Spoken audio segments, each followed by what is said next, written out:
Je me tenais dans les ombres lourdes et étouffantes, juste à l'extérieur de mon propre garage climatisé, écoutant mes parents comploter tranquillement ma ruine financière absolue.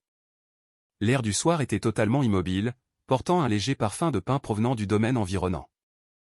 Mais tout ce à quoi je pouvais me concentrer était le son de la voix de ma mère. Alohan, ma mère, passa sa main sur la coûteuse bâche de protection personnalisée de la voiture, son ton dégoulinant de cette condescendance doucereuse et nauséabonde qu'elle employait toujours lorsqu'elle obtenait ce qu'elle voulait.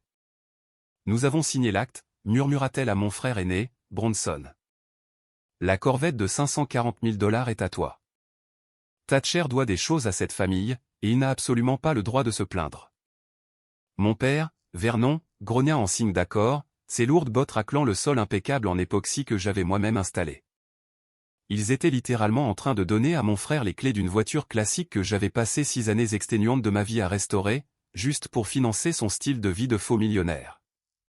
Mon sang se glaça complètement. Je n'ai pas crié. Je n'ai pas défoncé la porte pour les confronter parce qu'ils n'avaient absolument aucune idée que la voiture sur laquelle ils bavaient littéralement n'était même plus sous cette bâche. Pour comprendre l'audace pure de ce moment, il faut comprendre exactement ce qui était supposément sous cette lourde toile. J'ai 31 ans, ingénieur aéronautique de profession. Toute ma vie tourne autour de la précision, de la mécanique et de la logique. Pendant toute ma vie d'adulte, j'ai consacré chaque once de mon temps libre et de mes revenus disponibles à un projet de passion singulier, une Chevrolet Corvette L88 de 1967. Si vous connaissez un tant soit peu les voitures classiques, vous savez que ce n'est pas seulement un véhicule. C'est le Graal des muscles cars américaines. C'est un chef-d'œuvre d'ingénierie si incroyablement rare que la plupart des collectionneurs passent toute leur vie sans jamais en voir une en personne, et encore moins en posséder une. J'ai acheté la carcasse rouillée au début de ma vingtaine pour une fraction de sa valeur, reconnaissant le numéro d'identification du véhicule lorsque le propriétaire précédent ne l'a pas fait. Au cours de 6 ans, travaillant tard le soir jusqu'à ce que mes mains saignent et ma vision se trouble, je l'ai ramené à la vie. Chaque boulon, chaque fil, chaque centimètre de fibre de verre a été méticuleusement restauré à la perfection d'usine. Un évaluateur professionnel était récemment venu à la maison et avait estimé la voiture à 540 000 $. Un demi-million de dollars sur 4 roues. C'était mon plan de retraite, ma fierté et la manifestation physique de mon travail acharné. Et ma famille l'a traité comme un petit cadeau gratuit de fête. Je m'appuyais contre le mur extérieur froid en briques du garage, forçant ma respiration à rester parfaitement silencieuse. Mon frère Bronson laissa échapper un sifflement bas et arrogant. « Daphné va perdre la tête quand elle verra ça à la fête de fiançailles, dit-il, faisant référence à sa fiancée matérialiste et exigeante. Je peux probablement la revendre facilement à un collectionneur privé pour un demi-million. Ou peut-être que je vais juste la garder quelques mois pour booster mon fil Instagram. Tu fais ce que tu veux avec, mon fils, dit fièrement mon père, Vernon. Sa voix résonna légèrement dans le grand espace, portant ce poids patriarcal oppressant familier qu'il brandissait toujours comme une arme. Je suis le chef de cette famille. Ce qui est à moi, et ce qui est à Thatcher, il faut que je le distribue comme je l'entends. C'est un célibataire qui passe tout son temps à regarder des plans. Il n'a pas besoin d'une voiture de sport. Toi, tu avais besoin de construire ta marque. Ma marque. J'ai failli éclater de rire dans l'obscurité. Bronson avait 34 ans et se nommait fièrement « consultant en style de vie de luxe ». En réalité, c'était un escroc au chômage, noyé sous les dettes de cartes de crédit, qui passait ses journées à prendre des photos à côté des objets coûteux d'autres personnes. Et mes parents adoraient le sol sur lequel il marchait. C'était l'enfant chéri, l'aîné charismatique qui ne pouvait rien faire de mal. J'étais juste le bourreau de travail silencieux et fiable, le fils invisible, utile seulement quand la famille avait besoin d'un renflouement ou d'un punching ball. Je les écoutais éteindre enfin les lumières du garage et redescendre l'allée de gravier vers la maison d'amis. La maison d'amis que je possédais, la maison d'amis dans laquelle je leur permettais de vivre entièrement gratuitement. Ils retournaient dormir sous un toit que je payais, immédiatement après avoir conspiré pour voler mon bien le plus précieux. Mon cœur martelait mes côtes, non pas avec une colère chaude et explosive, mais avec une rage froide et calculée.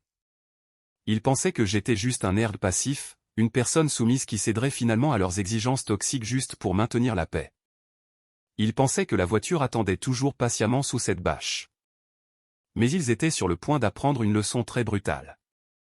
Que se passe-t-il lorsque le bouc émissaire de la famille cesse enfin d'absorber les coups et décide d'atomiser tout le champ de bataille?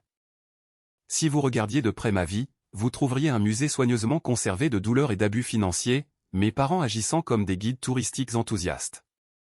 Alors que je rentrais dans ma maison principale cette nuit-là, verrouillant la lourde porte en chêne derrière moi, les fantômes du passé ont refait surface.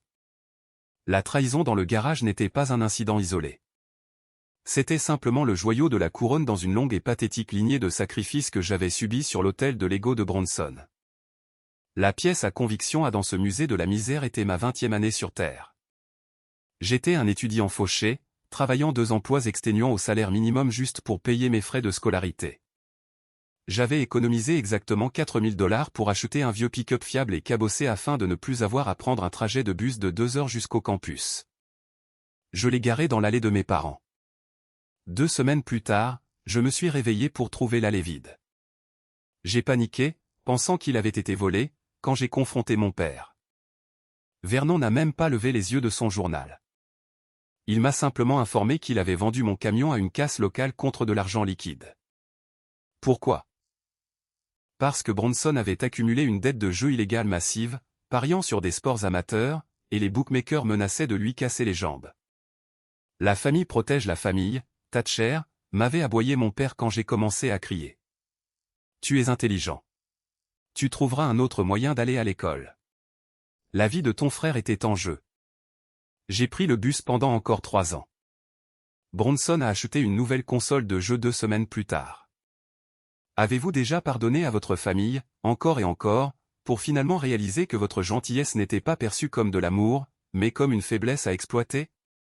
Si vous avez déjà été le distributeur automatique invisible pour une famille toxique, faites-le moi savoir dans les commentaires, car l'isolement pur et simple de ce sentiment est quelque chose que je ne souhaiterais pas à mon pire ennemi.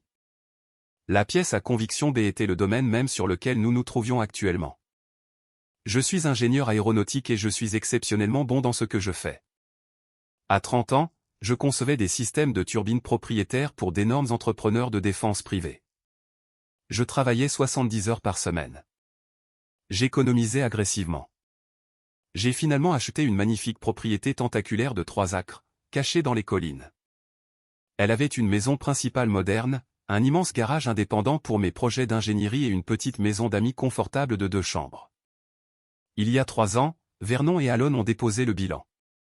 Mon père avait contracté un 2e prêt hypothécaire massif sur leur maison familiale pour financer l'une des brillantes idées de start-up de Bronson, une application de trading de crypto-monnaie qui a fait faillite en 4 mois. La banque a saisi la maison de mes parents. Ils étaient littéralement à quelques jours de l'itinérance.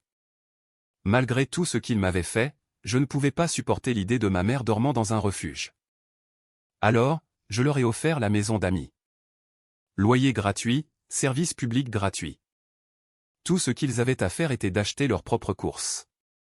Leur gratitude a duré exactement 1 semaine. Bientôt, Alan se plaignait que la maison d'amis ne recevait pas assez de soleil le matin.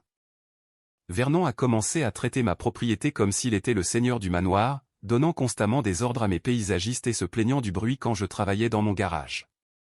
Mais le pire, c'était Bronson. Bronson a emménagé sa nouvelle fiancée, Daphné, dans un appartement de luxe au centre-ville qu'il ne pouvait absolument pas se permettre, mais il vivait pratiquement dans mon domaine pendant la journée. Daphné était une sacrée personne. Elle avait 29 ans, était obsédée par le statut social et croyait fermement qu'elle méritait de vivre comme une star de télé-réalité sans jamais travailler un jour de sa vie. Bronson l'amenait, et ils utilisaient ma propriété comme décor pour les pages de réseaux sociaux de son activité de consultant en style de vie. Il posait près de ma piscine à débordement sur mesure, portant des costumes de location coûteux, taguant l'emplacement avec des hashtags sur l'effort acharné et la richesse autoproclamée. J'ai ignoré cela. Je suis resté dans ma voie, enterré dans mes plans et mon huile moteur, pensant que tant qu'il n'interférait pas activement avec mon travail, je pouvais tolérer le cirque. Mais j'avais sous-estimé leur avidité. Le faux style de vie de Bronson le rattrapait. Daphné exigeait une fête de fiançailles massive et extravagante, et elle voulait une entrée grandiose. Elle voulait une supercar. Elle voulait le style de vie que Bronson lui avait promis. Et mes parents, entièrement désespérés de garder leur enfant chéri heureux et de maintenir l'illusion de leur riche dynastie familiale, ont décidé que les économies de toute ma vie étaient le sacrifice parfait. La trahison dans le garage n'était pas juste une idée spontanée. C'était un vol désespéré, calculé. Ma patience s'était complètement évaporée. Le fils invisible était officiellement mort. J'allais les laisser creuser leur propre tombe, mais j'allais leur fournir les pelles. La question était, comment exactement comptait-il voler une voiture d'un demi-million de dollars, légalement enregistrée uniquement à mon nom? La réponse à cette question m'est venue non pas par une confrontation dramatique, mais par un flux silencieux de caméras de sécurité en haute définition. 3 semaines avant cette nuit dans le garage, j'avais été envoyé en voyage d'affaires obligatoire sur la côte et pour superviser l'installation d'une nouvelle installation d'essai aérospatial. J'étais à 3000 miles de là, assis dans une chambre d'hôtel stérile, épuisé après un quart de travail de 14 heures. J'ai ouvert mon ordinateur portable et j'ai instinctivement vérifié le système de sécurité que j'avais câblé dans toute ma propriété. Je n'avais jamais parlé à ma famille des caméras cachées à l'intérieur du garage. Je leur avais seulement parlé des caméras visibles couvrant l'allée. À 2 heures de l'après-midi précisément, mon téléphone a sonné avec une alerte de mouvement. J'ai affiché le flux en direct de l'intérieur du garage. La lourde porte roulante était fermée, mais la porte d'accès latérale s'est ouverte. Mon père, Vernon, est entré. Il n'était pas seul. Derrière lui, traînait un homme d'apparence nerveuse, vêtu d'un costume gris bon marché et mal ajusté, tenant une mallette en cuir. J'ai zoomé, mon front se plissant de confusion. Vernon a marché directement vers mon établi en acier lourd. À mon horreur absolue, j'ai vu mon père sortir un petit pied de biche de sa poche et le coincer dans le tiroir supérieur de mon classeur verrouillé. Il l'a forcé à s'ouvrir avec un fort claquement métallique qui a résonné à travers le flux audio. Il a commencé à fouiller mes documents personnels, très sensibles. Quelques secondes plus tard, il a sorti un dossier bleu clair, le titre de propriété de la Corvette de 1967. « Très bien, c'est ça, » dit Vernon, sa voix claire comme le jour à travers le microphone. Il a posé le titre directement sur le capot de la Corvette bâchée. Faisons ça vite. Mon fils est absent, mais il m'a donné l'autorisation verbale complète de gérer le transfert. Il veut en faire cadeau à son frère aîné. L'homme au costume gris se déplaça inconfortablement. Monsieur Vernon, en tant que notaire, j'ai vraiment besoin de la présence du propriétaire du titre avec une pièce d'identité valide pour être témoin de la signature pour un transfert de cette ampleur. C'est un actif de très grande valeur. Ma mère, Alon, est soudainement entrée dans le cadre, essuyant des larmes inexistantes. Oh, s'il vous plaît, comprenez, sanglota-t-elle, posant une main dramatique sur sa poitrine. Mon plus jeune fils est terriblement malade. Il est à l'hôpital à l'autre bout du pays. Son frère a payé toutes ses factures médicales. Cette voiture est le seul moyen pour lui de rembourser son frère d'avoir sauvé sa vie. Il nous a supplié de préparer les papiers afin que son frère puisse la vendre et couvrir les dettes. S'il vous plaît, ayez un cœur. C'était une leçon magistrale de manipulation émotionnelle. Le notaire, clairement dépassé et submergé par les théâtrales de ma mère, hésita. Vernon ne manqua pas un battement. Il prit un stylo, se pencha sur le capot de ma voiture et forgea fluidement ma signature sur la ligne du vendeur du document de titre. Il s'était entraîné. Cela ressemblait étrangement à ma véritable écriture. Il poussa le document vers le notaire, accompagné d'une épaisse enveloppe de billets. « Tamponnez-le, c'est tout, » grogna Vernon. « Affaire de famille. Personne ne se fait de mal. » Le notaire déglutit difficilement, prit l'argent, sortit son sceau officiel de sa mallette et tamponna le document falsifié. L'acte était accompli. Ils avaient légalement, sur le papier, transféré la propriété de ma voiture de 540 000 $ à Bronson. J'étais assis dans ma chambre d'hôtel sur la côte, fixant l'image figée de mon père tendant l'argent au notaire. L'air dans mes poumons me semblait fait de verre brisé. Ce n'était plus seulement un drame familial toxique. Ce n'était pas vendre un vieux pick-up à la casse. C'était un faux et usage de faux criminels. C'était un vol de voiture aggravé. Il franchissait une ligne qui entraînait une peine de prison fédérale obligatoire. Il prévoyait de présenter ce titre falsifié à Bronson lors de sa prochaine fête de fiançailles, se lavant ainsi les mains du vol et faisant passer cela pour un généreux cadeau familial. J'ai fermé mon ordinateur portable. Mes mains tremblaient, non pas de peur, mais de la massive poussée d'adrénaline inondant mon système nerveux. Toute personne normale aurait appelé la police sur le champ. J'aurais pu avoir une voiture de police sur mon domaine en 10 minutes pour arrêter Vernon et Alohan pour effraction et fraude, mais je savais exactement comment cela se passerait. Alon pleurerait devant les flics. Vernon prétendrait que c'était un malentendu, que je lui avais en fait dit de le faire et que j'avais changé d'avis. La famille élargie me traiterait de monstre qui a jeté ses pauvres parents en faillite dans une froide cellule de prison pour un morceau de papier. Ce serait un désordre. Non, je ne voulais pas de désordre. Je voulais une précision chirurgicale. Je voulais une destruction si absolue et profondément embarrassante qu'il ne s'en remettrait jamais. J'ai pris mon téléphone et j'ai fait défiler le numéro du poste de police local. Au lieu de cela, j'ai cliqué sur un contact à qui je n'avais pas parlé depuis 3 mois. Mon oncle Alden. Si j'allais ruiner leur vie, j'avais besoin que la voiture disparaisse complètement, les laissant avec un document falsifié pour un fantôme. L'oncle Alden était le frère cadet de Vernon. Mais il n'aurait pas pu être plus différent. Tandis que mon père était un tyran arrogant et prétentieux qui échouait dans toutes les entreprises qu'il touchait, Alden était un travailleur silencieux et acharné. Il possédait une entreprise internationale de logistique et de fret très prospère. Plus important encore, il méprisait mon père. Il avait vu Vernon et Alon m'abuser émotionnellement pendant des décennies, tandis qu'ils adoraient Bronson. Quand j'ai appelé Alden depuis ma chambre d'hôtel et que je lui ai montré les images de sécurité du faux et usage de faux, il n'a pas dit un mot pendant longtemps. Puis sa voix est sortie du haut-parleur, basse et dure comme de l'acier. « Quand déplaçons-nous la voiture, Thatcher ?»« Ce soir », ai-je répondu.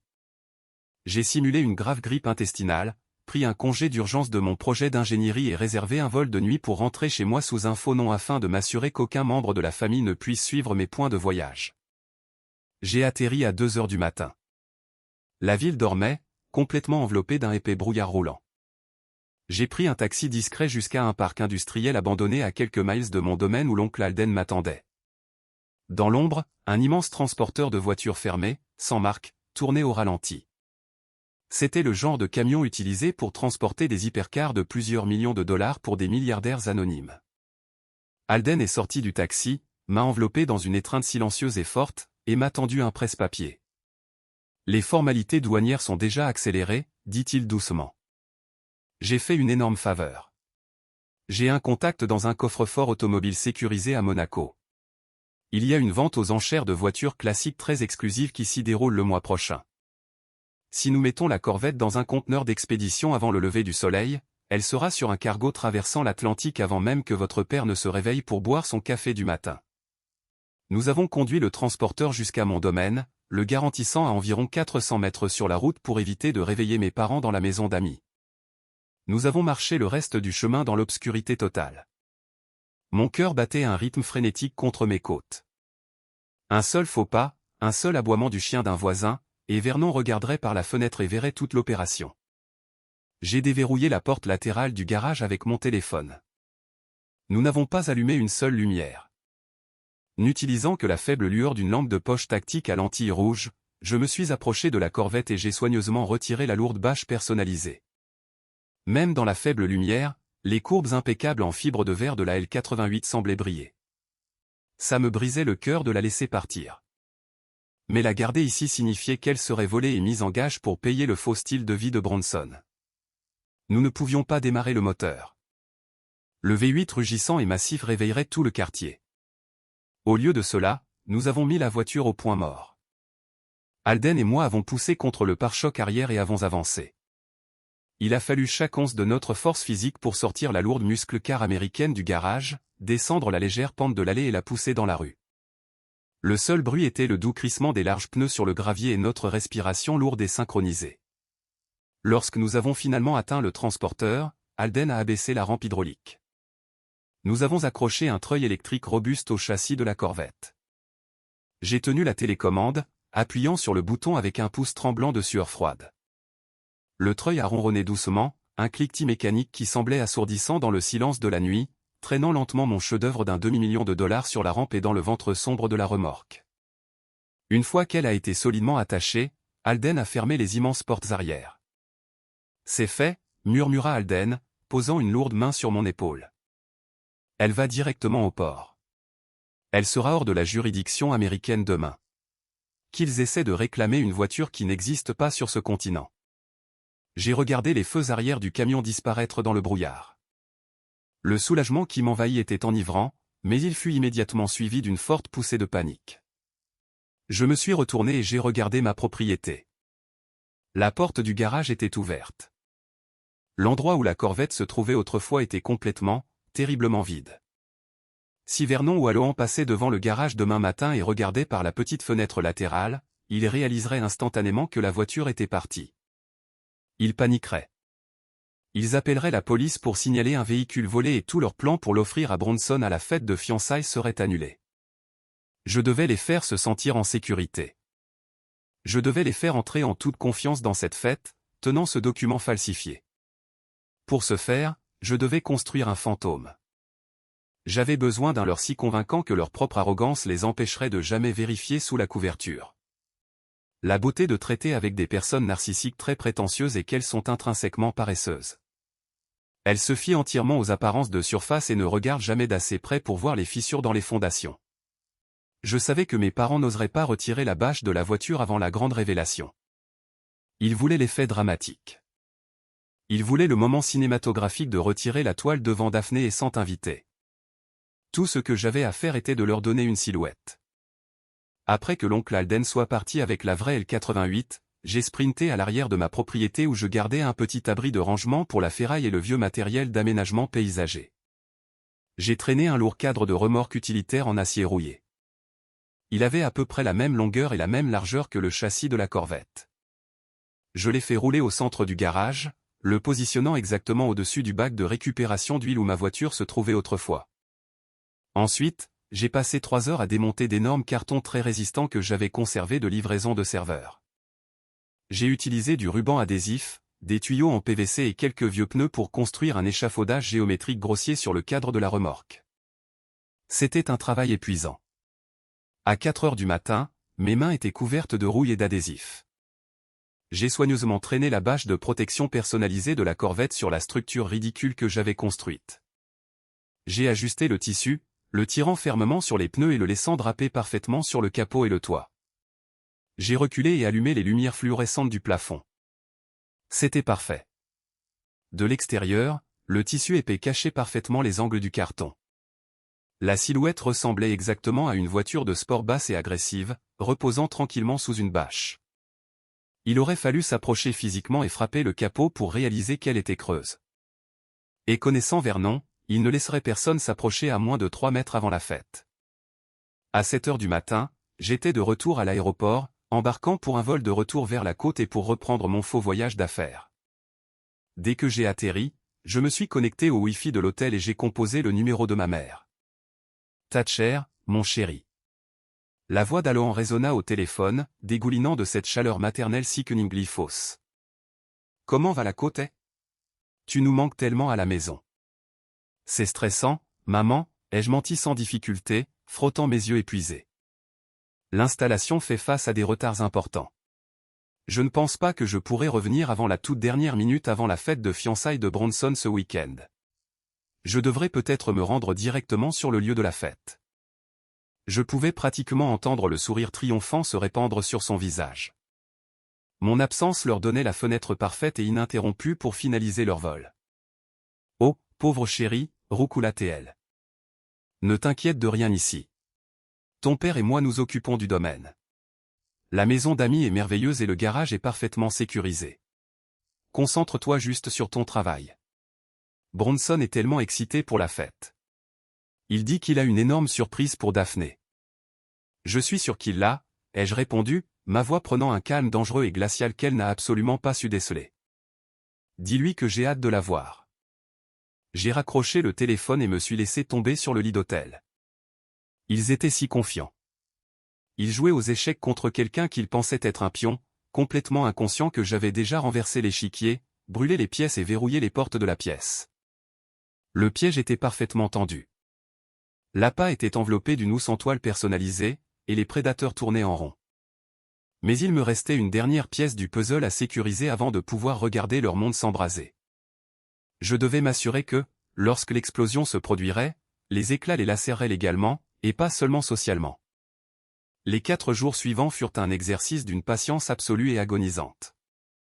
tandis que mes parents et mon frère étaient occupés à faire sauter du champagne bon marché et à dépenser de l'argent qu'ils n'avaient pas pour préparer la fête, j'étais assis dans ma chambre d'hôtel, construisant méticuleusement une guillotine légale. Tout d'abord, j'ai téléchargé les enregistrements vidéo de sécurité en haute définition de Vernon et du notaire forgeant ma signature. J'ai créé 3 sauvegardes numériques distinctes et les ai stockées sur des serveurs cloud cryptés. Ensuite, j'ai passé un appel à un homme nommé Calder. Le détective Calder était un enquêteur chevronné de la police d'État, spécialisé dans les vols de voitures de luxe et les fraudes de titres. Je l'avais consulté il y a quelques années concernant un problème de cybersécurité dans leur système de répartition, et nous avions maintenu un respect professionnel discret l'un pour l'autre. Thatcher, à quoi dois-je ce plaisir? La voix rauque de Calder crépita à l'autre bout du fil. Détective, je dois signaler un délit de faux et usage de faux et une tentative de vol de voiture aggravée, ai-je dit calmement. Les suspects sont mes parents biologiques. L'actif est évalué à plus d'un demi-million de dollars. J'ai des preuves vidéo et audio en haute définition du crime, et je sais exactement quand il prévoit d'exécuter la phase finale du vol. Calder resta silencieux un instant, le poids de la situation se faisant sentir. Vos propres parents? Jésus, Thatcher, vous avez les preuves sécurisées? Oui, et je veux qu'ils soient arrêtés, mais je ne veux pas qu'ils soient arrêtés discrètement dans leur salon. Je veux que vous assistiez à une fête ce samedi. Je lui ai expliqué toute la situation, le titre falsifié, la fête de fiançailles, le leur dans le garage, et le fait que la voiture réelle flottait actuellement quelque part près du détroit de Gibraltar. Calder a même ri, un son sombre et grave d'amusement sincère. Il a accepté de coordonner une unité de maintien de l'ordre et de lutte contre la fraude pour qu'elle soit présente au périmètre de mon domaine pendant la fête, prête à intervenir dès que le document falsifié serait présenté. Pendant ce temps, le cirque numérique sur les réseaux sociaux atteignait son paroxysme. Bronson et sa fiancée matérialiste, Daphné, perdaient la tête d'impatience. Daphné a publié une série de stories Instagram la montrant en train de se faire les ongles avec la légende « Je me prépare pour le plus grand week-end de ma vie. Mon homme est sur le point de prouver pourquoi nous appartenons au sommet absolu. » Mentalité de millionnaire supercar surprise bénie. Bronson était encore pire.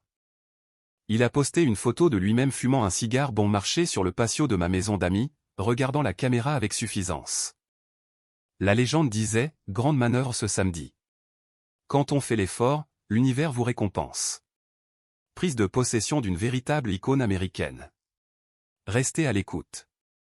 La pure et simple illusion était époustouflante. Il s'attribuait publiquement le mérite de 6 années de mon sang, de ma sueur et de mes larmes. Il bâtissait tout son faux empire sur les fondations de ma propriété volée. Le vendredi soir, alors que je faisais ma valise pour reprendre l'avion, mon téléphone a vibré. C'était un SMS de Bronson. Et frérot, j'ai entendu dire que tu arrivais tard demain. Assure-toi de ne pas manquer le toast principal à 19h. Papa et moi avons une énorme surprise qui va changer la dynamique de toute cette famille. Essaie de bien t'habiller pour une fois. Il y aura beaucoup d'investisseurs à forte valeur nette. Je fixais l'écran. Il ne me volait pas seulement. Il m'invitait au premier rang pour le regarder faire, s'attendant à ce que j'applaudisse et crie de joie pendant qu'il paradait avec ma richesse détournée devant une foule d'étrangers. Il pensait que j'étais brisé. Il pensait que j'étais absolument soumis à la hiérarchie familiale. Je ne lui ai pas répondu par SMS. Au lieu de cela, j'ai ouvert l'email crypté que je venais de recevoir de l'oncle Alden. En pièce jointe se trouvait un PDF scanné d'un manifeste d'exportation douanière avec un tampon d'entrée officiel rouge vif de l'Union européenne. La corvette de 1967 avait passé les douanes en toute sécurité à Monaco et se trouvait actuellement dans un coffre-fort souterrain climatisé et lourdement armé, attendant la mise aux enchères. Elle était légalement, physiquement et complètement intouchable. J'ai souri. C'était une expression froide et vide dans le miroir de la salle de bain de l'hôtel. Je ne manquerai ton toast pour rien au monde, Bronson, ai-je pensé, fermant ma housse de costume. Je vais te faire s'effondrer toute la baraque sur la tête. Si vous aimez absolument cette histoire jusqu'à présent et que vous voulez voir cette famille arrogante obtenir exactement ce qu'elle mérite, veuillez prendre une seconde pour soutenir la chaîne. Cliquez sur le bouton j'aime, abonnez-vous et laissez un commentaire ci-dessous pour me faire savoir de quelle ville ou pays vous regardez. Chaque interaction indique à l'algorithme de diffuser cette vidéo à plus de personnes qui aiment une bonne dose de justice. La soirée de la fête de fiançailles arriva avec un étalage nauséabond d'opulence artificielle. Je conduisis ma berline de tous les jours à travers les lourds portails en fer forgé de mon propre domaine, la garant à l'écart derrière une rangée de SUV de luxe loués et coûteux. La transformation de ma propriété était honnêtement stupéfiante. Daphné et Bronson n'avaient épargné aucune dépense. Ou plutôt, ils avaient maximisé toutes les lignes de crédit restantes qu'ils pouvaient obtenir. Une immense tente de réception blanche avait été érigée sur la pelouse arrière impeccablement entretenue, parsemée de milliers de guirlandes lumineuses chaudes qui se reflétaient sur la surface de ma piscine à débordement. Un quatuor à cordes jouait dans le coin et une petite armée de personnel de service embauché, en chemise blanche impeccable, circulait avec des plateaux d'argent remplis de champagne et d'amuse-gueules coûteux. Cela ressemblait à une scène tirée directement d'un magazine de style de vie de milliardaire, ce qui était exactement la fausse réalité que Bronson tentait désespérément de projeter à ses soi-disant investisseurs à forte valeur nette. Je marchais à travers la foule, portant un costume bleu foncé sur mesure, gardant mon expression totalement neutre. Je vis Daphné debout près du bord de la piscine, vêtue d'une robe de créateur qui coûtait plus cher que ma première voiture. Elle riait bruyamment, tenant un verre de champagne, se délectant de l'attention de ses amis tout aussi superficiels. Bronson tenait court près du bar extérieur, vêtu d'une veste de smoking en velours, ressemblant parfaitement au playboy arrogant qu'il prétendait être. Il tapait sur le dos, serrait des mains et montrait du doigt la structure du garage au loin. Les lourdes portes du garage étaient fermées, mais les lumières extérieures avaient été parfaitement orientées pour éclairer le bâtiment, le traitant comme un coffre-fort sacré contenant une relique sainte. J'ai pris un verre d'eau gazeuse et je me suis appuyé contre un pilier en pierre, observant le cirque se dérouler. Ma mère, Alon, me repéra et s'approcha immédiatement. Elle portait une lourde robe de soie et un collier de diamants que je savais, pertinemment, être en zircone cubique. Thatcher, siffla-t-elle, me saisissant le bras et m'éloignant légèrement de la foule. Tu as réussi à venir. Écoute-moi. Quand ton père portera un toast ce soir, tu vas sourire. Tu vas applaudir. Et tu vas avoir l'air heureux pour ton frère. Ne fais pas de scène devant ces personnes importantes. La famille, c'est tout. Et aujourd'hui, c'est l'avenir de Bronson. Tu me comprends? Je la regardais, ne ressentant absolument rien d'autre qu'un détachement froid et clinique. Je ne rêverais pas de gâcher la surprise, maman, dis-je doucement. Je suis aussi excité que vous de voir le visage de Bronson quand il recevra son cadeau.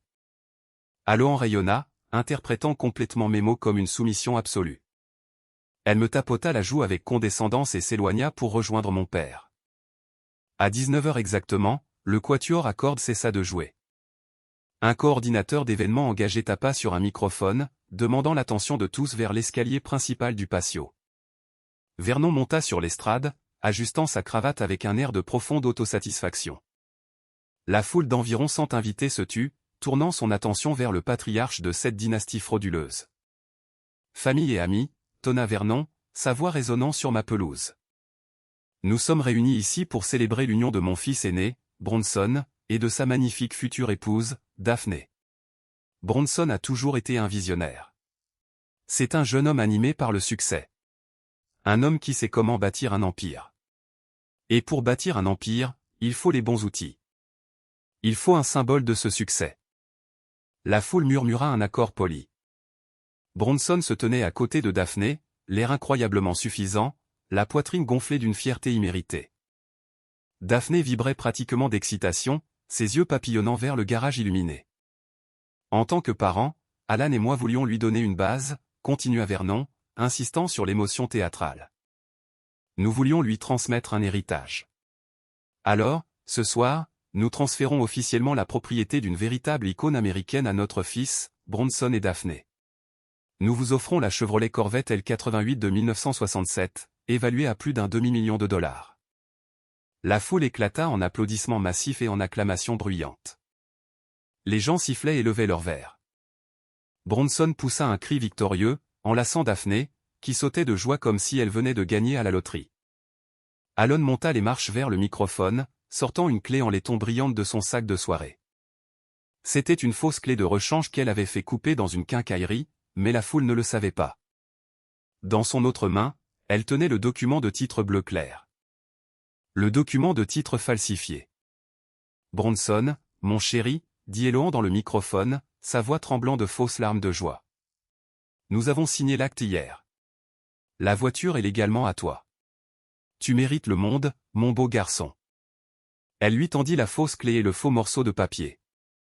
Bronson brandit le document en l'air, tel un héros conquérant affichant son butin de guerre. Il me regarda directement à travers le patio, un sourire moqueur et triomphant plaqué sur son visage. Il pensait m'avoir complètement brisé. Il pensait me posséder. La foule applaudit plus fort, attendant la grande révélation. C'est exactement à ce moment-là que je posai mon verre d'eau gazeuse sur le plateau d'un serveur qui passait, ajustai ma veste, et commençai à marcher directement vers le microphone. Les applaudissements commencèrent à s'éteindre maladroitement alors que je montais les marches de pierre menant au patio. Le faux sourire d'Alohan se figea instantanément sur son visage. Les yeux de Vernon se plissèrent, sa mâchoire se serrant alors qu'il faisait un pas défensif vers le microphone. Il pensait que je venais mendier ou peut-être faire une crise pathétique devant ses riches invités. Il se pencha et murmura durement, descend de scène, Thatcher. N'ose pas embarrasser cette famille. Je l'ignorais complètement. Je contournai mon père sans difficulté et pris le microphone directement du support. Je me tournai pour faire face à la mer d'invités confus, regardant par-dessus les guirlandes lumineuses scintillantes et les flûtes de champagne coûteuses. Je regardais Daphné, qui me dévisageait avec une hostilité ouverte.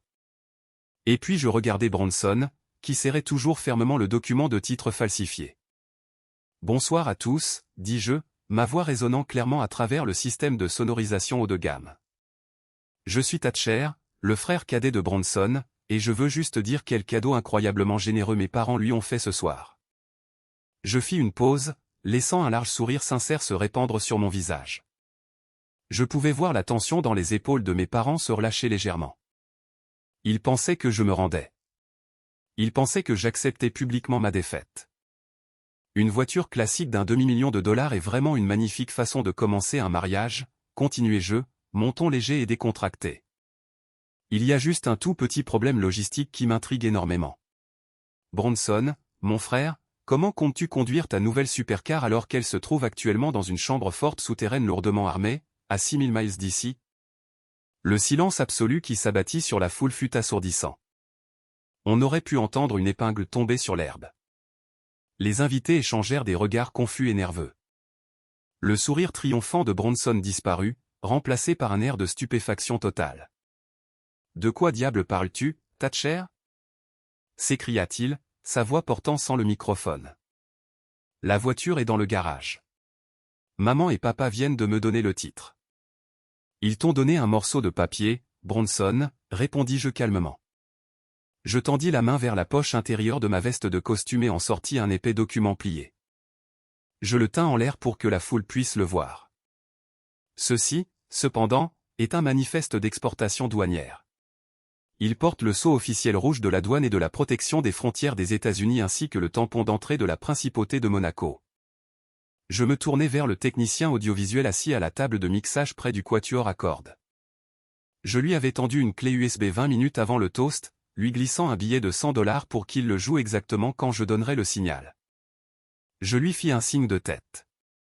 Instantanément, l'énorme écran de projection que Bronson avait installé pour montrer un diaporama de ses photos de fiançailles changea d'entrée. L'écran s'illumina avec un flux de suivi GPS en haute définition. Si vous regardez tous l'écran, dis-je en montrant le grand écran, vous verrez la balise de suivi en direct qui est câblée dans le châssis de la Corvette de 1967.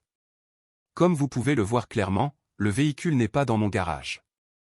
Il est actuellement enfermé dans le coffre-fort d'une maison de vente aux enchères exclusives en Europe, attendant d'être vendu au plus offrant la semaine prochaine. La foule haleta. Une faible vague de murmures choqués traversa les invités. Daphné devint complètement pâle, fixant la carte de l'Europe sur l'écran comme si elle était écrite dans une langue extraterrestre. « Tu mens » rugit soudain Vernon, s'avançant et essayant de m'arracher le microphone des mains. Je m'éloignai facilement de sa portée. Son visage prenait une dangereuse teinte violette. Les veines de son cou étaient saillantes. « C'est une mauvaise blague. Tu essaies de ruiner la soirée de ton frère par pure jalousie. La voiture est juste là dans le garage. Je l'ai vue ce matin sous la bâche. » Je laissai échapper un rire aigu et froid qui coupa la tension comme un couteau. « Tu as vu un morceau de toile, papa. Tu n'as jamais pris la peine de regarder en dessous, n'est-ce pas?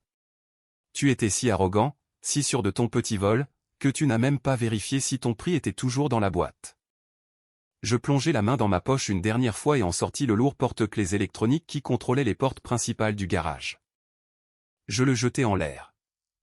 Il atterrit sur le patio en pierre juste au pied de Bronson avec un claquement sec. Tu veux ta voiture d'un demi-million de dollars, Bronson, le provoquai-je, ma voix baissant à un registre bas et autoritaire. Voici les clés du garage.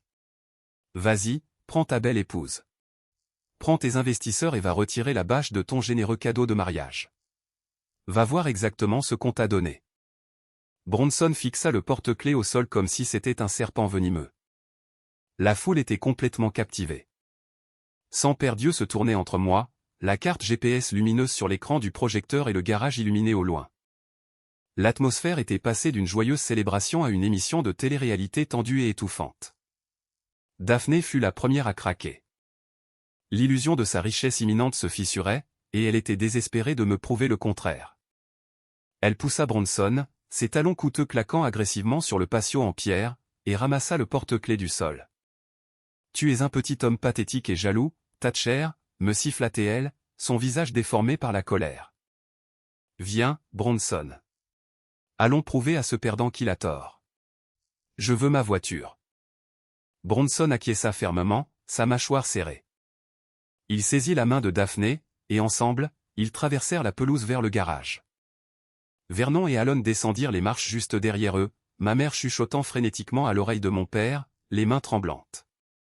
Naturellement, toute la foule d'invités, poussée par une curiosité morbide, abandonna ses flûtes de champagne et suivit la famille comme un troupeau de moutons marchant vers un accident de voiture.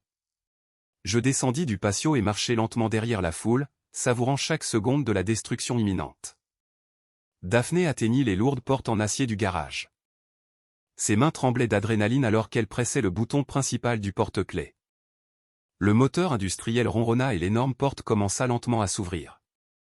Les lumières fluorescentes vives à l'intérieur du garage s'allumèrent, illuminant le sol en époxy impeccable. Et là, parfaitement posée au centre de l'emplacement, se trouvait la silhouette reconnaissable et basse d'une voiture de sport, complètement cachée sous la lourde bâche personnalisée. « Voyez » cria Vernon, se retournant pour faire face à la foule d'invités, agitant les bras en une justification désespérée. « Elle est juste là. Mon fils est un menteur et un sociopathe. La voiture est exactement là où elle a toujours été. » Bronson laissa échapper un grand soupir de soulagement. Il gonfla de nouveau la poitrine, son arrogance revenant instantanément. Il me regarda, debout au bord de la foule, secouant la tête avec une pitié simulée. « Bien essayé, mon frère, mais on ne peut pas simuler la réalité. Cette voiture m'appartient maintenant. Maman et papa ont signé les papiers. » Bronson lâcha la main de Daphné. Il s'avança vers l'avant de la silhouette bâchée, saisissant le lourd tissu près du pare-choc avant. Il regarda par-dessus son épaule, affichant un sourire d'1 million de dollars pour les invités qui brandissaient leur téléphone portable pour enregistrer le moment. « Profitez du spectacle, tout le monde » annonça Bronson à haute voix. Il retira la bâche en toile d'une grande et dramatique traction. Le lourd tissu vola dans les airs et atterrit en un tas froissé sur le sol. Le silence qui suivit fut absolu. C'était un vide sonore. Personne n'acclama. Personne n'applaudit. Au centre du garage, directement au-dessus du bac de récupération d'huile, se trouvait un cadre de remorque utilitaire en acier rouillé, complètement creux. Empilés de manière précaire sur le métal rouillé, se trouvaient 5 cartons écrasés et robustes, liés ensemble avec du ruban adhésif argenté. Quelques vieux pneus usés étaient appuyés sur les côtés pour imiter les passages de roues. Cela ressemblait exactement à ce que c'était, un tas d'ordures absolues déguisées par un joli morceau de tissu. Pendant 3 secondes insupportables, personne ne bougea. Bronson fixa les cartons, son cerveau incapable de traiter l'information visuelle. Il ressemblait à un homme qui venait de sortir d'un avion et réalisait qu'il avait oublié son parachute. Puis quelqu'un au fond de la foule laissa échapper un grognement. C'était un son aigu et involontaire d'amusement. Ce seul son brisa le barrage. En quelques secondes, toute la foule d'invités riait. Ce n'était pas un rire poli. C'était un rire fort, moqueur, humiliant. Les gens montraient du doigt le cadre rouillé. Des murmures de « quelle blague » et est-ce ça le style de vie de millionnaire, flottait clairement dans l'air nocturne. Le visage de Daphné vira à une violente teinte pourpre tachetée. L'humiliation totale de se voir promettre une supercar devant ses amis de la haute société, pour n'être présentée qu'avec un tas de cartons, la brisa complètement. Elle se tourna vers Bronson comme un animal enragé. « Tu m'as menti » hurla-t-elle, sa voix se brisant d'une pure rage hystérique. « Tu m'as dit que tu étais millionnaire. Tu m'as dit que cette famille avait de l'argent. Tu n'es rien d'autre qu'un escroc fauché et pathétique. » « Daphné, attends. S'il te plaît, je ne savais pas, plaida Bronson, levant les mains, faisant un pas vers elle. « Ne me touche pas, cria-t-elle, jetant son verre de champagne sur le sol du garage où il se brisa en 100 morceaux. Mais la réaction la plus dangereuse ne vint pas de Daphné. Elle vint de mon père. Vernon fixait les cartons, sa poitrine se soulevant d'une fureur violente et animale. La réalisation qu'il avait été complètement déjoué, que son grand vol avait été réduit à une routine de comédie publique, brisa son ego fragile. Il se retourna, ses yeux se posant sur moi. Dans sa main droite, il serrait toujours fermement le document de titre bleu. Il laissa échapper un rugissement assourdissant et chargea vers moi, oubliant complètement que le morceau de papier qu'il tenait était son billet sans retour pour une cellule de prison fédérale. Bon est un insigne d'honneur pour quiconque lit jusqu'ici. Écrivez le mot « bon » dans les commentaires, et je liquerai personnellement et répondrai à chacun pour vous remercier d'avoir suivi cette aventure folle. Vernon traversa la foule d'invités rieurs comme un taureau enragé, bousculant les gens.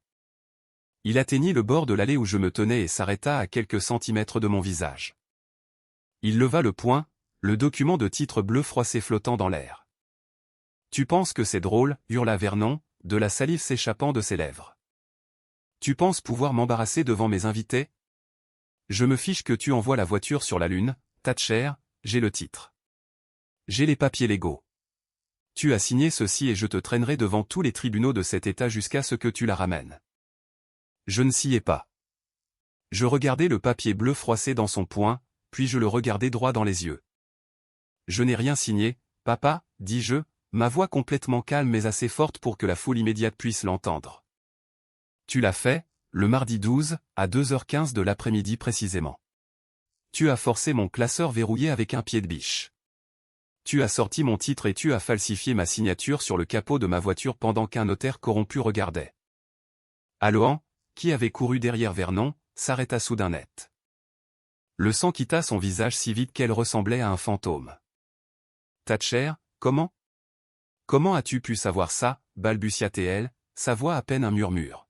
« Parce que j'ai une caméra de sécurité en haute définition de 45 minutes cachée dans les chevrons de ce garage, répondis-je, pointant du doigt un minuscule dôme noir invisible près du plafond. Elle enregistre l'audio et la vidéo directement sur un serveur cloud sécurisé. Je t'ai vu forger le document en direct depuis ma chambre d'hôtel. Papa, j'ai vu maman tenter de manipuler le notaire. J'ai l'intégralité du délit enregistré sous 3 angles différents. » Vernon se figea. La rage violente et intense dans ses yeux se dissipa instantanément, remplacée par une terreur froide et paralysante. Il regarda le papier bleu dans sa main. Ce n'était plus un billet d'or vers la richesse. C'était une confession physique d'un crime fédéral majeur. Il abaissa lentement son bras, ses mains commençant à trembler violemment. Maintenant, continuai-je, ma voix résonnant dans le silence soudain de l'allée. Forger un document pour voler un bien évalué à plus d'un demi-million de dollars est un vol de voiture aggravé et une fraude criminelle. Cela entraîne une peine de prison obligatoire, mais vous n'avez pas à me croire sur parole. Demandons à l'expert. Juste à ce moment-là, le hurlement d'une sirène de police perça l'air nocturne. Les lourds portails en fer forgé à l'avant de mon domaine s'ouvrirent et 3 voitures de police identifiables, leurs lumières clignotant brillamment contre les arbres, remontèrent la longue allée. Les invités s'écartèrent précipitamment alors que les véhicules se garaient agressivement près de la tente de réception. Les portes s'ouvrirent et 4 policiers en uniforme en sortirent. À leur tête se trouvait le détective Calder, portant un trench-coat élégant sur son costume, l'air d'un homme extrêmement fatigué de traiter avec des criminels stupides. Il traversa la foule écartée, ses yeux vifs évaluant instantanément la situation. Il regarda les cartons dans le garage. Il regarda le visage pâle de Bronson. Et finalement, il s'arrêta devant mon père. « Vernon » demanda le détective Calder, sa voix rude et autoritaire. Mon père ne pouvait pas parler. Il fixait simplement le détective, sa bouche s'ouvrant et se fermant comme un poisson suffocant sur la terre ferme. Calder n'attendit pas de réponse. Il tendit la main et arracha le document de titre bleu froissé des mains tremblantes de Vernon. Il le déplia, sortit une petite lampe de poche de sa ceinture et inspecta la signature et le sceau du notaire. « Eh bien, Vernon, dit Calder, pliant le document et le plaçant en sécurité dans un sac de preuves. J'ai reçu une plainte formelle accompagnée de preuves vidéo vérifiées de votre falsification de ce document exact. Tenter de le faire passer pour légitime lors d'un rassemblement public vient d'aggraver les accusations. Retournez-vous et mettez vos mains derrière votre dos. Vous êtes en état d'arrestation pour faux et usage de faux criminels, tentative de vol de voiture aggravée et fraude. » Alon laissa échapper un cri perçant et hystérique. « Non, s'il vous plaît. C'était un malentendu. C'est une affaire de famille. Nous sommes une famille. » Elle attrapa le bras de Calder, mais l'un des policiers en uniforme intervint rapidement et la tira doucement mais fermement. « Madame, reculez ou vous serez arrêtée pour obstruction, » avertit l'officier. Vernon était complètement brisé. Le grand patriarche, l'homme qui m'avait intimidé et volé toute ma vie, se retourna docilement et laissa les menottes froides en acier se refermer sur ses poignets. Le clic du métal résonna fort dans la nuit silencieuse. Alors que les policiers l'emmenaient, lui lisant ses droits, il ne me regarda pas. Il fixait simplement le sol. Je regardais Bronson. Il se tenait seul près du garage, regardant son père être poussé à l'arrière d'une voiture de police. Daphné descendait déjà l'allée vers les portails principaux, composant son téléphone pour appeler un Uber, l'abandonnant complètement. La fête était terminée. Les lumières bleues et rouges clignotantes illuminaient les ruines de leur faux empire. Mais l'opération de nettoyage ne faisait que commencer. Le matin après la désastreuse fête de fiançailles, le domaine était étrangement silencieux. Les traiteurs avaient rangé la tente de réception avant minuit, désireux de s'échapper de la scène de crime, laissant la pelouse arrière jonchée de bouteilles de champagne vidées de serviettes froissées. Je m'assis sur mon patio arrière, buvant une tasse de café noir, regardant la brume matinale rouler sur les collines. L'air me semblait incroyablement léger. Pour la première fois de ma vie, le poids étouffant de l'arrogance de ma famille avait disparu. À 9 heures précisément, je descendis le chemin de gravier vers la maison d'amis. Je portais une simple chemise cartonnée couleur manille. Je frappai à la porte d'entrée. Il fallut 2 minutes complètes avant qu'Alon n'ouvre. Elle semblait avoir vieilli de 10 ans pendant la nuit. Ses yeux étaient rouges et enflés. Sa coûteuse robe de soie était froissée. Et l'étincelle arrogante qui dansait habituellement dans ses yeux était complètement éteinte. Derrière elle, assis sur le canapé dans le salon sombre, se trouvait Bronson. Il fixait la télévision, qui n'était même pas allumée. « Thatcher, » murmura Alon, sa voix brisée. « Ton père, ils lui ont refusé la libération sous caution ce matin à cause du risque de fuite associé à la valeur de la fraude. Il est dans une cellule de détention du comté. S'il te plaît, Thatcher, tu dois appeler la police et retirer les charges. Dis-leur que c'était une blague. Dis-leur n'importe quoi. » « Je ne peux pas retirer les charges, maman, dis-je froidement. L'État a pris le dossier en main. Quand vous forgez un document avec un tampon de notaire agréé par l'État, cela devient un crime contre l'État. C'est complètement hors de mes mains maintenant. » Elle s'appuya contre le cadre de la porte, sanglotant doucement dans ses mains. Je ne ressentis absolument aucune pitié. Ils avaient essayé de me pousser d'une falaise financière, et ils faisaient simplement face à la gravité de leurs propres actions. « Je ne suis pas venu ici pour parler de papa, » dis-je, ouvrant la chemise manille. J'en sortis un document formel et juridiquement contraignant, rédigé par mon avocat. Je le lui tendis. « Je suis venu ici pour vous donner ceci. » Alon prit le papier de ses mains tremblantes. Elle s'essuya les yeux et lut l'entête en gras, préavis de 30 jours pour quitter les lieux. « Vous avez exactement 30 jours pour vous et vos affaires de ma propriété, déclarai-je, mon ton strictement professionnel. Si vous n'êtes pas parti d'ici la fin du mois, le shérif vous expulsera de force pour intrusion. Il n'y a pas de bail. Vous n'avez aucun droit légal d'être ici. Commencez à faire vos valises. »« Tu jettes ta propre mère à la rue, » s'écria-t-elle, me regardant comme si j'étais un monstre. « Où sommes-nous censés aller ? Bronson n'a pas d'argent. »« Bronson est un consultant en style de vie de luxe, » répondis-je, regardant par-dessus son épaule mon frère sur le canapé. Je suis sûr qu'il peut mobiliser son vaste réseau d'investisseurs pour vous trouver un bel appartement de luxe. Je me retournai et partis, la laissant pleurer dans l'embrasure de la porte. Les répercussions sociales de la semaine suivante furent un chef-d'œuvre de destruction karmique. Au début, les marionnettes de la famille, les tantes, les oncles et les cousins éloignés, ont commencé à faire vibrer mon téléphone. Alon avait évidemment appelé tout le monde, tissant un vaste réseau de mensonges sur la façon dont j'avais piégé mon père et expulsé violemment ma pauvre mère sans défense. J'ai reçu des dizaines de messages vocaux me traitant de psychopathe, exigeant que je laisse mes parents rester et que je paie l'avocat de la défense de mon père. Je n'ai répondu à aucun appel. Je n'en avais pas besoin. L'oncle Alden s'est occupé du département des relations publiques. Le mercredi soir, lorsque le groupe de discussion familiale a atteint un point de fusion d'indignation toxique à mon égard, l'oncle Alden a simplement mis en ligne la vidéo de sécurité en haute définition de 45 minutes montrant Vernon forgeant ma signature sur le titre de la corvette. Il a fait suivre la vidéo d'un seul message texte brutal, avant que quiconque ne traite Thatcher de monstre. Je suggère de regarder son père commettre un crime fédéral pour voler un demi-million de dollars à son propre fils. Quiconque veut défendre Vernon est libre de le laisser forger sa signature sur son hypothèque la prochaine fois. Le groupe de discussion familiale est resté complètement mort. Ce fut un silence assourdissant. La preuve était irréfutable. Pas un seul parent ne m'a jamais rappelé pour se plaindre.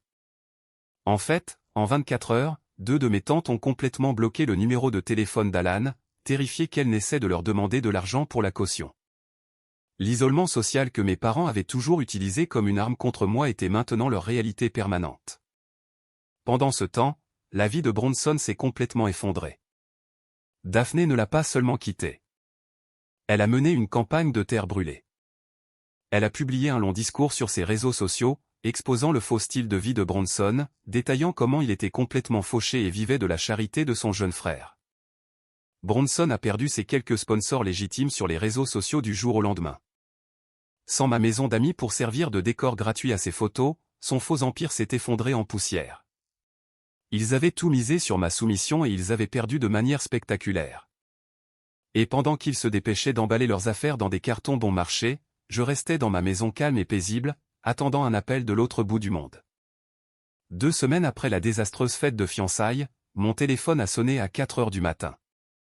Je n'ai pas été dérangé par l'heure matinale. L'identification de l'appelant affichait un indicatif de Monaco. J'ai répondu immédiatement, sortant sur mon balcon avec une tasse de café frais. Monsieur Thatcher, me salua la voix nette et professionnelle du directeur de la maison de vente aux enchères européennes. Je vous appelle pour vous informer que les enchères pour votre L88 de 1967 sont officiellement closes. Je retins mon souffle. Et le résultat ? Le véhicule a généré un intérêt incroyable parmi nos collectionneurs privés, dit le directeur, son ton contenant un soupçon d'excitation sincère. Le prix final après notre commission est de 620 000 $. Les fonds ont déjà été vérifiés et sont actuellement en cours de virement vers votre compte sécurisé. Félicitations pour une magnifique restauration. 620 000 $. C'était près de 80 000 $ de plus que l'estimation originale. L'afflux massif de liquidités est arrivé sur mon application bancaire 1 heure plus tard. L'écran affichait un nombre qui garantissait ma liberté financière absolue pour le reste de ma vie. Je fixais le soleil levant sur les collines de mon domaine, ressentant un profond et accablant sentiment de paix. La corvette était partie, mais elle avait rempli son objectif ultime. Elle avait financé mon avenir et exposé la pourriture dans ma famille. Le contraste entre ma vie et la nouvelle réalité de ma famille était saisissant et impitoyable. À la fin des 30 jours, Alon et Bronson ont loué un camion Huol. Vernon étant toujours détenu dans une cellule de prison du comté en attendant son procès, Bronson a été contraint de faire tout le gros travail lui-même.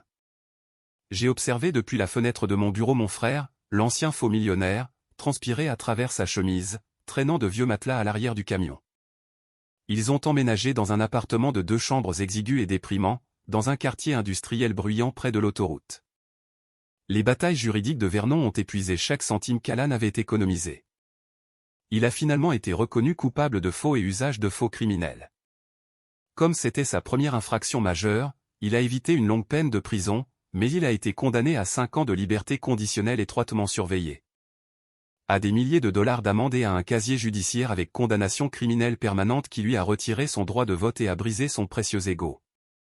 Il est passé de patriarche bruyant et arrogant à un homme silencieux et brisé qui ne pouvait même pas obtenir un prêt pour une voiture d'occasion. Bronson a été contraint de faire face au monde réel, dur et impitoyable.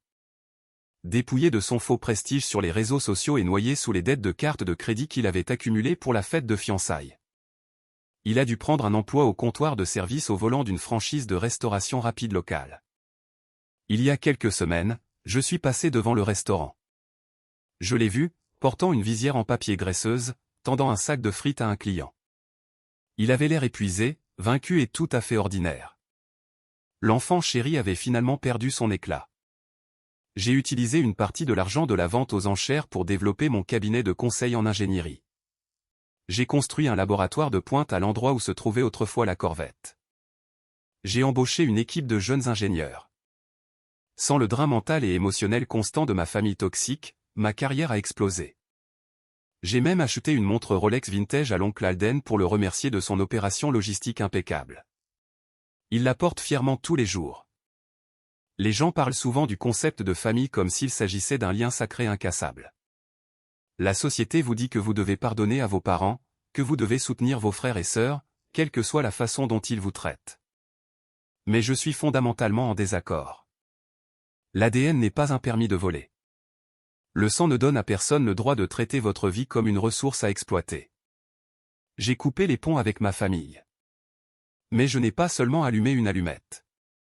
J'ai complètement détruit les fondations, salé la terre derrière moi et bâti une forteresse de succès de l'autre côté. La vraie paix ne vient pas en se forçant à pardonner aux abuseurs. Elle vient en les tenant absolument responsables de leurs actions et en s'éloignant sans une once de culpabilité. Quand quelqu'un essaie de prendre tout ce pour quoi vous avez travaillé, vous ne lui devez pas une négociation. Vous lui devez une dure leçon de réalité. Alors, je vous laisse, chers auditeurs. Certains des parents éloignés qui sont restés silencieux pendant la débâcle murmurent encore que je suis allé trop loin. Ils soutiennent que faire arrêter mon père et ruiner mon frère était un acte d'une cruauté extrême, et que j'aurais dû gérer cela discrètement, à huis clos, pour protéger le nom de la famille. Qu'en pensez-vous? Ai-je franchi la ligne de la cruauté ou ont-ils eu exactement la fin brutale qu'ils méritaient? Laissez vos réflexions dans les commentaires. J'adorerais lire votre perspective. Si vous avez aimé cette histoire, veuillez cliquer sur le bouton « J'aime » et vous abonner à pour plus d'histoires brutes et non filtrées sur la façon de tenir tête aux personnes toxiques. Rappelez-vous, le silence n'est pas toujours une soumission. Parfois, c'est juste le son d'un piège qui se met en place. À la prochaine.